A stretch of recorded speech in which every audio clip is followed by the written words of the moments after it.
హైదరాబాద్ నగరంలో వాతావరణం ఒక్కసారిగా మారిపోయింది. పలు ప్రాంతాల్లో అకస్మాత్తుగా సాయంత్రం కుండపోత వర్షం కురిసింది.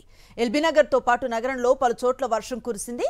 నగరంలో ఆకాశానికి చిల్లు పడిందా అన్నట్లుగా నిమిషాల వ్యవధిలోనే రోడ్లన్నీ జలమయమయ్యాయి. వాహనదారులు తీవ్ర ఇబ్బందులకు గురయ్యారు. రహదారులపై మోకాళ్ల లోతు నీరు చేరటంతో ట్రాఫిక్ ఎక్కడికక్కడే నిలిచిపోయింది. ఎల్బీనగర్, వనస్థలిపురం, హయత్ నగర్, అబ్దుల్లాపూర్ మెట్ తదితర ప్రాంతాల్లో భారీ వర్షం కురిసింది. రామోజీ ఫిల్మ్ సిటీ పరిసర ప్రాంతాల్లో గంటన్నర పాటు కుండపోత వర్షం కురిసింది.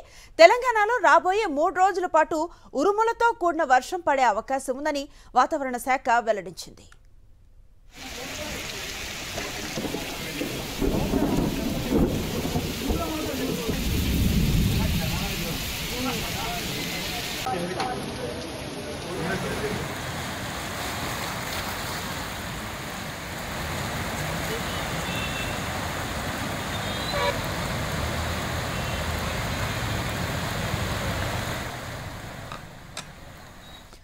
భారీ వర్షానికి విజయవాడ హైదరాబాద్ జాతీయ రహదారిపై ట్రాఫిక్ నిలిచిపోయింది.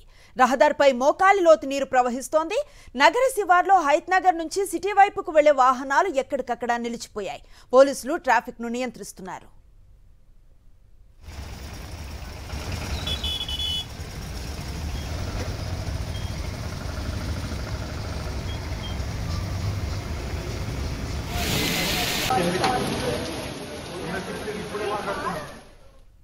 హయత్ నగర్, వనస్థలిపురం, కుంట్లూరు ఏరియాల్లో సాయంత్రం 4 గంటల వరకు 10 సెంటీమీటర్స్ వర్షపాతం నమోదైంది.